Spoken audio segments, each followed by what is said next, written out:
In a recent interview with The Boxing Voice, Deontay Wilder has pretty much admitted that his mandatory defense against Dominic Breazeale is not pay-per-view worthy, because there had been some speculation that he could be fighting Breazeale on Showtime pay-per-view.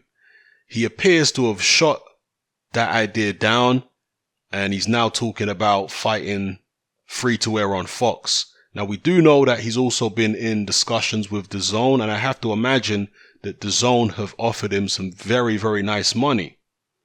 And it was one of his team members, let's just call him that, Lou DiBella, who arranged the meeting between Deontay Wilder and the head honcho at DAZN, John Skipper. But Al Heyman still appears to have Deontay Wilder's ear to some extent because of the fact that he's now coming out talking about fighting Breazeale on Fox. And we all know that Heyman has got this Fox deal. So it's going to be interesting to see where this fight lands. As I say, obviously, if it's on Fox, it's completely free. If it's on DAZN, you have to pay $9.99, but for that, you get a whole month worth of very high-level boxing.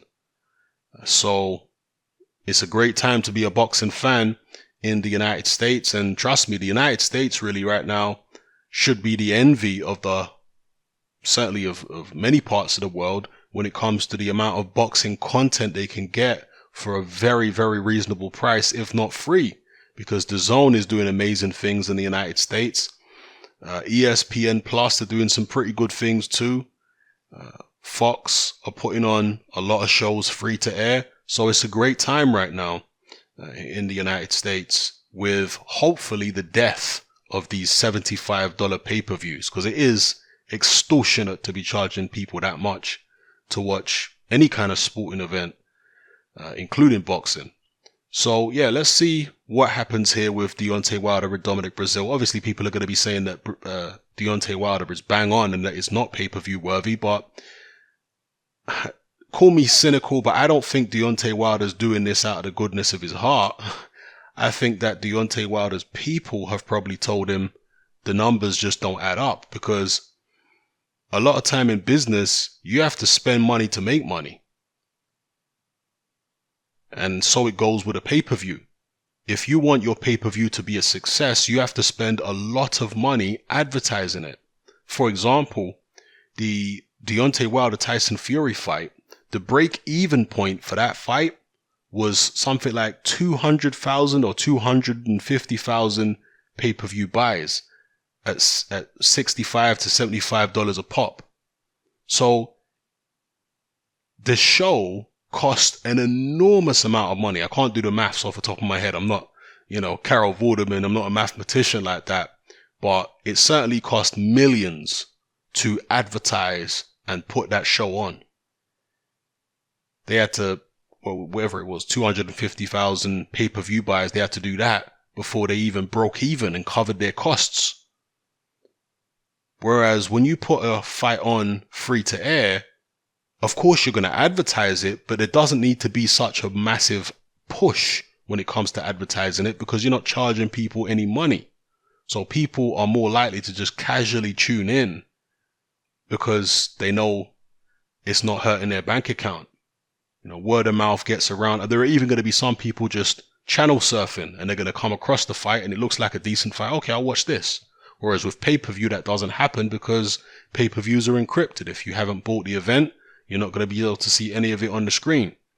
So yeah, when it comes to pay-per-view, I suspect Wilder's people have probably told him, we just don't think we can make enough money from the Dominic Breazeale fight to make pay-per-view worth it. We won't be able to pay you the kind of purse that you want without making a loss. So let's put it on free to air. Let's see if we can get as much advertising revenue as possible. Maybe they've worked out a different business model. Maybe they've worked out a business model where they can try and see, how big an audience they can get for Wilder Breazeale, and then maybe get some extra advertising revenue from the advertisers after the event. So I don't know, maybe it's something like that, or maybe it's just a way of building. I mean, it could be a number of different things all working in unison. Okay. Of course, they want to build Deontay Wilder's profile. So putting him on free to air is going to help them do that rather than putting him behind a paywall all the time. But he's been free to air for a long time. Obviously, the Luis Ortiz fight was free to air. He's back free to air again.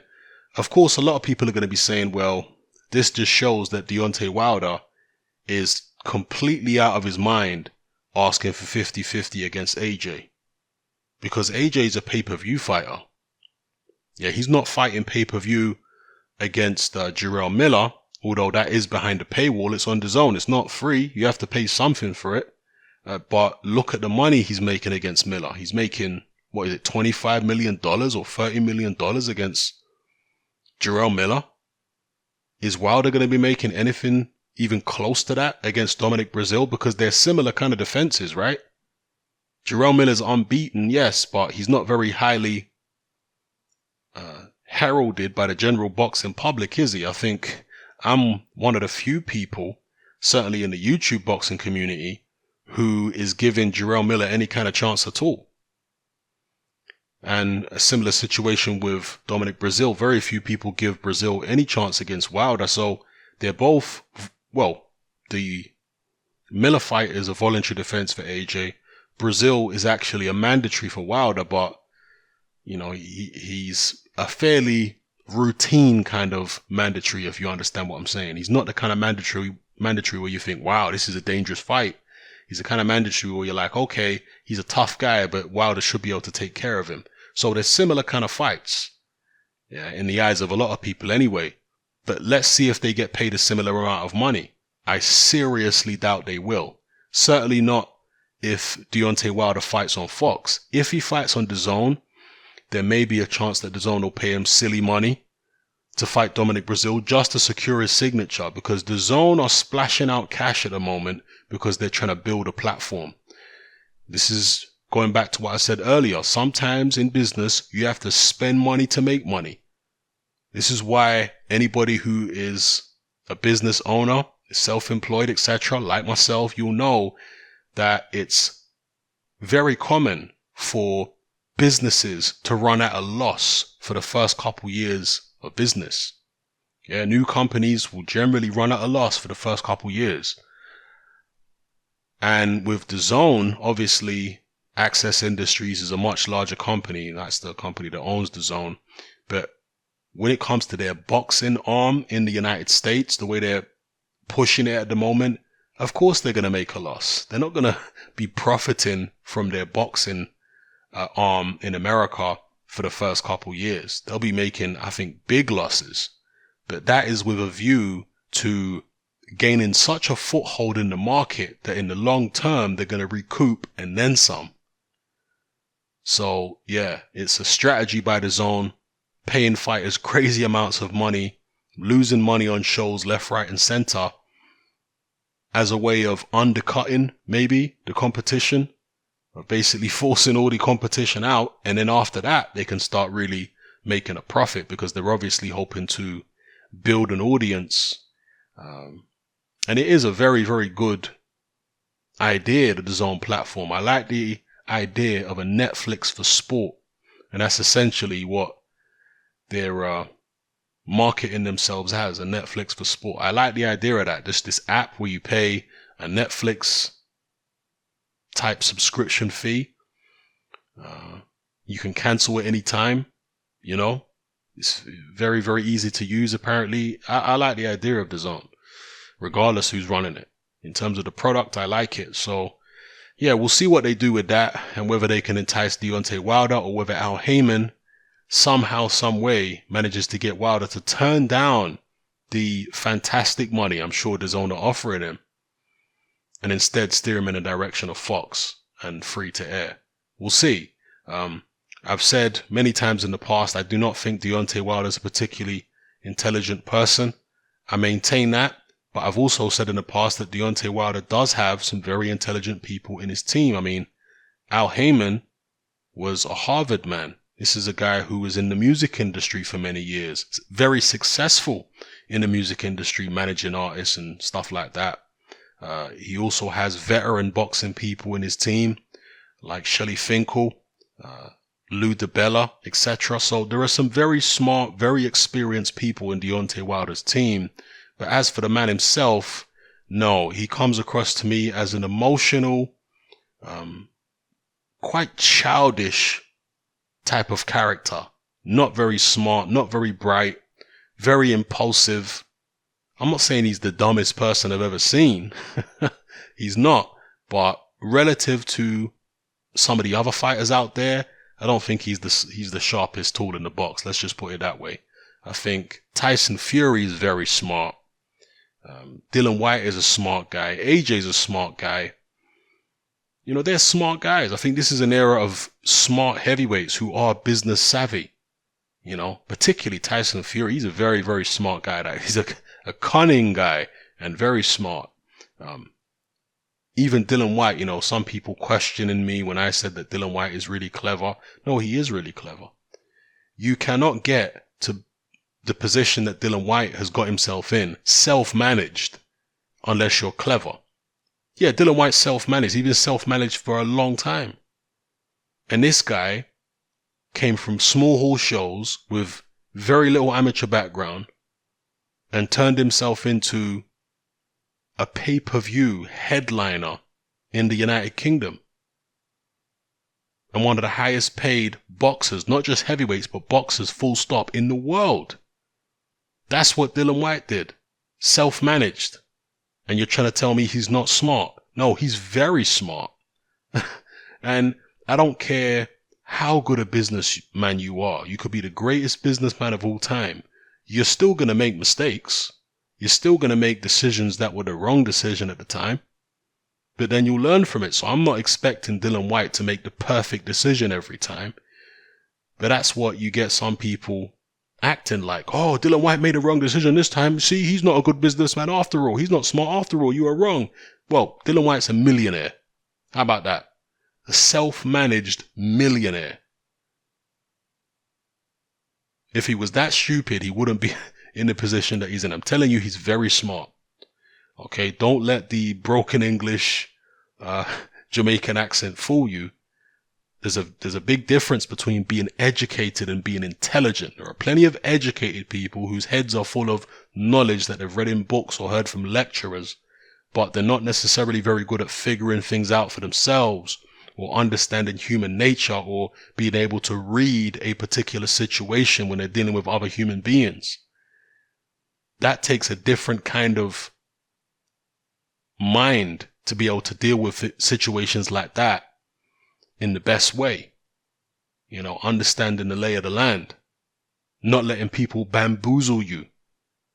Because a lot of fighters, in fact, a lot of people in general, intelligent, let me rephrase that, educated people, a lot of educated people, people who you would think are intellectuals, can be bamboozled by salesmen, by, you know, different companies, by solicitors or whoever the case may be. They can be bamboozled because they're not that savvy.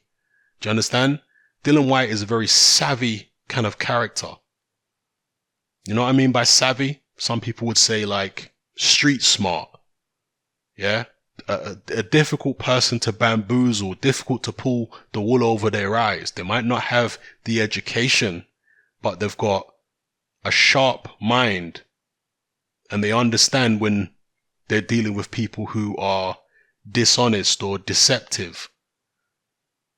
People who come with smiles on their faces and a lot of, you know, a lot of charm and intelligent language.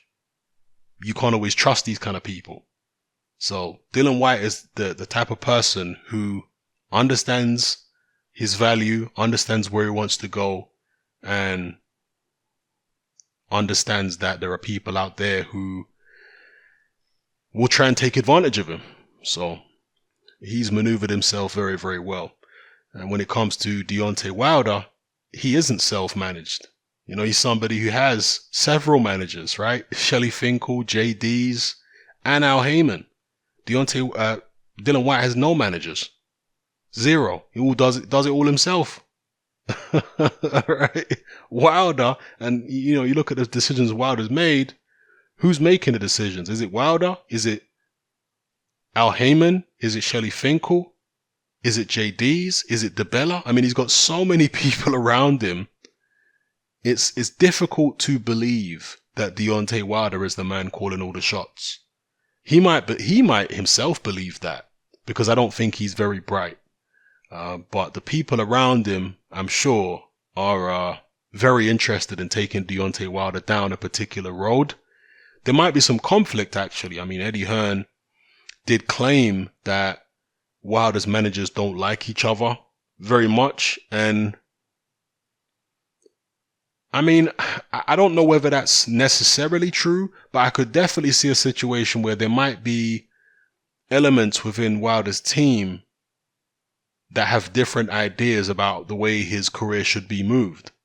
You know, some factions within his team might think he should be moved in one direction, and another faction in his team might think he should be moved in a different direction. So there might be differences in terms of the direction they think he should be moved in. But I don't necessarily think that constitutes a dislike necessarily. Anyway, let me know what you guys think in the comment section below about Deontay Wilder saying that this Dominic Breazeale fight is not pay-per-view worthy. And of course, 99.9% of you are going to be agreeing with that. But let me know what you think in the comment section below. And, how does this make Deontay Wilder look, given the fact he's talking about 50-50 from AJ when his next fight is going to be free to air? How much is he going to get paid for this free to air? Well, let me not say it's going to be free to air. It may be free to air if he doesn't take the DAZN deal. Free to air on Fox. How much would he get for the fight? I think if he goes to DAZN and they pay him the kind of money I think they might pay him, that would bolster his position in terms of asking for a lot of money from AJ. It will bolster his position. But if he fights on Fox and they pay him, I don't know, 7, 8, 9 million, it's going to be difficult for him to still come out and say, I want 50-50 from AJ. So, yeah. Let me know what you guys think. It's happening. I'm out.